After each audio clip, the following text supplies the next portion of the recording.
Tout de suite la revue de presse internationale d'Hélène Fratt, comme chaque matin. Bonjour Hélène. Bonjour Pauline. Et on va commencer cette revue de presse au Royaume-Uni. J'ai l'impression que ça va être beaucoup le cas dans les jours à venir. La vague de défection qui touche la direction du Parti travailliste fait peser une pression croissante sur son patron, Jeremy Corbyn. Le Labour se déchire, titre ce matin The Daily Mail, qui rapporte que 46 députés de premier plan et ministres du cabinet fantôme travailliste ont choisi de démissionner en signe de protestation contre le leader de leur parti, auquel ils reprochent d'être en partie responsable de la victoire du Leave.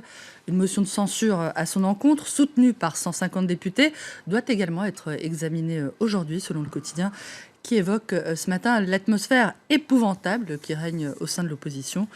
Du côté des conservateurs, la campagne pour la succession de David Cameron, qui a annoncé sa future démission, est ouverte selon The Guardian. Les candidatures seront déposées entre demain soir et jeudi midi, mais le journal précise que le nom du nouveau ou de la future première ministre ne sera connu qu'au mois de septembre.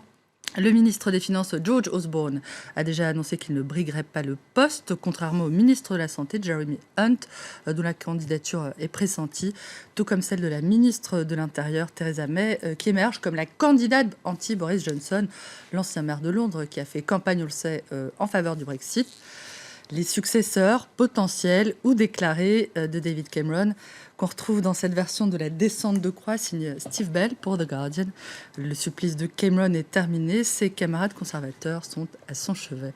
David Cameron qui doit assister ce soir au dîner prévu à Bruxelles à la veille de la réunion des 27, réunion qui est censée définir les conditions de la sortie du Royaume-Uni de l'Union. The Independent revient sur ce qui sera le dernier rendez-vous du Premier ministre avec l'ensemble du Conseil européen avant donc sa démission, mais aussi le début d'une série de discussions qui s'annonce extrêmement inconfortable, je cite, avec les leaders de l'UE. Une Union européenne que le soir décrit comme désemparée face au chaos britannique.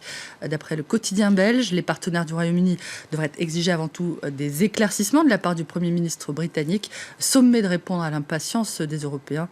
Ceux-ci disent vouloir une sortie rapide du Royaume-Uni, mais ils doivent aussi trouver une stratégie commune pour gérer les bouleversements en cours.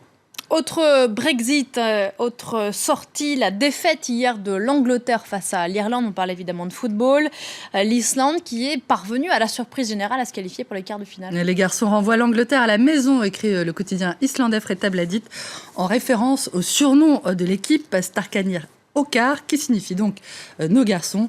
Islande 2, Angleterre 1. Jusqu'où iront-ils, s'émerveille le journal. Génial, salue l'équipe. L'Islande, autant d'habitants que la Corse, continue son surprenant et magnifique chemin sur les routes de France, écrit le quotidien sportif qui ironise un peu. Reste une question, comment un pays qui compte presque plus de volcans que d'habitants peut être en quart de finale de l'Euro? On a bien envie de poser la question à Cristiano Ronaldo. Tiens, les Starkanir Okkar, vous l'avez dit, rencontreront les Bleus dimanche prochain.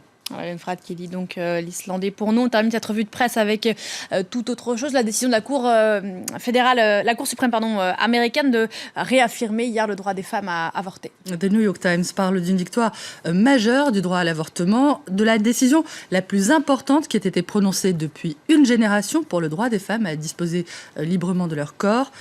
The Washington Post rappelle que 24 ans se sont effectivement écoulés depuis que la Cour suprême avait déclaré que la classe politique ne pouvait pas imposer des règles médicales inutiles pouvant constituer un obstacle important pour les femmes cherchant à avorter. D'après le journal, l'arrêt rendu hier, qui a été adopté par 5 juges contre 3, représente une victoire considérable à un moment où de nombreux États prennent des décisions qui vident de son contenu la décision Roe v. Wade qui avait légalisé l'avortement aux États-Unis en 1973. Décision importante évidemment en pleine campagne électorale américaine. Merci beaucoup Hélène, c'était la revue de presse internationale.